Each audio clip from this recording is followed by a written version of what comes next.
நடிகர் சூரியின் வாக்குரிமை எப்படி நீக்கப்பட்டது என சிறப்பு விசாரணை குழு அமைத்து கண்டறியப்படும் என சென்னை மாவட்ட தேர்தல் அலுவலர் ராதாகிருஷ்ணன் கூறியுள்ளார்.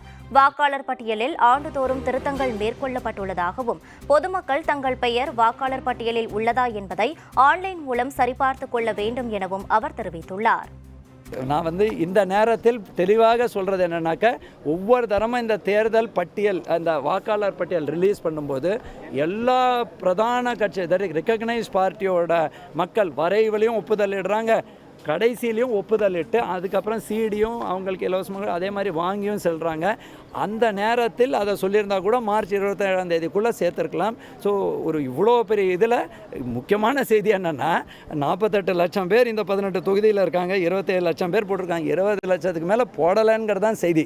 பிரபலமான ஒருத்தர் நடிகருக்கே இன்றைக்கி பேர் இல்லை, அப்படி சூரிய நடிகர் பேர் இல்லைங்கிறது அதெல்லாம் செப்பரேட்டாக டெஃபினட்டாக அந்த எந்த காலகட்டத்தில் அவர்கள் பேர் நீக்கப்பட்டார்கள், எப்படி நீக்கப்பட்டார்கள், அதை செப்பரேட்டாக நம்ம ஆராய்வோம்.